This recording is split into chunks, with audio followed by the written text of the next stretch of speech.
Okay, you've seen scenes like these. You're likely going to be seeing them for days to come. This is smoke rising over the capital city of Tehran on day 3 of this war with Iran. Missile attacks continue even at this very hour. Iran reports more than 500 killed within their borders so far. We're also watching portions of southern Israel where Iranian missiles killed 11 and injured dozens. And look at this new video to our monitors. This is of a U.S. fighter jet falling from the sky there. We've asked a lot of questions about this. We're told Kuwait's air defenses mistakenly shot those out of the sky. We do know, and we can tell you, that this video here shows that those crews ejected safely as they've been trained to do. They're safe right now, reportedly in stable condition. President Trump made his first live remarks on the war a short time ago at the White House. Here's what he had to say, justifying America and Israel's coordinated attacks on Iran. An Iranian regime armed with long-range missiles and nuclear weapons would be an intolerable threat to the Middle East, but also to the American people. Meanwhile, Iran-backed Hezbollah militants launched rockets from Lebanon into Israel. 9 are dead at a synagogue just outside of Jerusalem. Let's go live now to Tel Aviv and CBS News chief correspondent Matt Gutman. Matt, walk us through what you're seeing and hearing in Israel right now.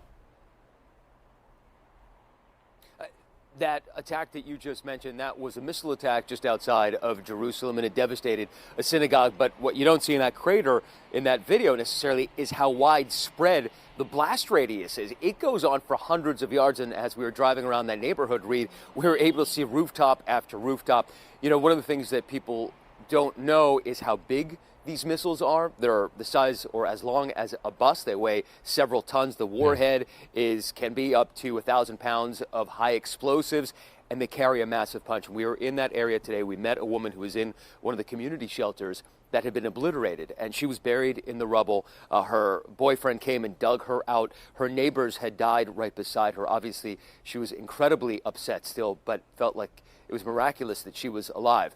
So that killed 9 people, dozens of others were wounded, but this is not a symmetrical war at this point. Obviously, the firepower of the United States and Israel working in tandem over Iran is massive, and Israel and the U.S. now say that they have achieved air superiority. Basically, Israeli planes can fly and American planes can fly at will over Tehran, which is almost unimaginable. They have completely defeated their air defense systems. So they have superiority. The only thing that Iran has is those missiles. And here's how they're using them. Almost all of them are launched via these mobile launchers. They're basically trucks, really not such high-tech technology. And what Israel and the U.S. have been trying to do is bomb those trucks, because if you can't launch the missiles, even if you have thousands of them, those missiles aren't very good. So that's one of the major strategies of the war right now, Reed.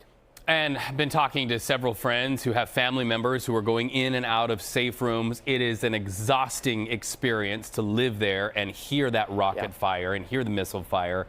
What is the sentiment from Israelis that you're talking to right now? It's quite different from the U.S., where the majority, it seems, do not support this campaign. Here, they do support it because there is a sense that this may be the last war. Maybe there's always that sense. But Iran is sort of the hub of so many of the proxies that have sought the demise of Israel over the past several decades. Hezbollah, Hamas, others. There are Iraqi proxies that essentially are paid for and funded by the Iranian regime. And so they think that if the Iranian regime can be toppled, the region changes.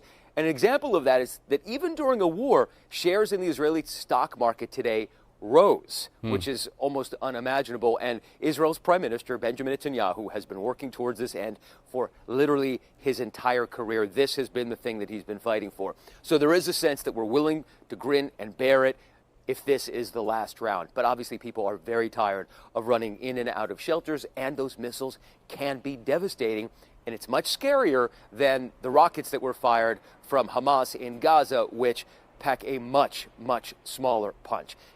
Here, you actually see people going to the shelters every time there is a siren. Nobody's outside trying to look up at the sky. Very, very few people, because they are very dangerous, Reed.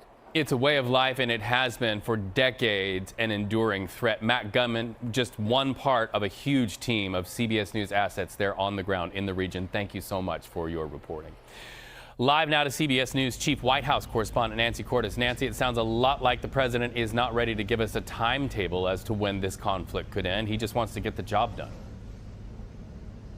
Right, and he is signaling that that could take a while, Reed. The president spoke at a Medal of Honor ceremony here at the White House a short time ago, and he essentially seemed to be girding Americans for an operation that will last weeks, if not months. Take a listen. We're already substantially ahead of our time projections, but whatever the time is, it's okay. Whatever it takes, we will always. And we have, right from the beginning, we projected 4 to 5 weeks. But we have capability to go far longer than that. We'll do it. Whatever somebody said today, they said, oh, well, if the president wants to do it really quickly. After that, he'll get bored. I don't get bored. There's nothing boring about this. Do you agree with that, Pete? I don't think there's anything, Mr. General. I think there's nothing boring about it. Nothing boring about this. So for Americans who are wondering how long this will go on, 4 to 5 weeks appears to be the new baseline, Reed. The president has long said Iran cannot have a nuclear weapon. Is that, when it's just boiled to the bones, the prime goal for the United States?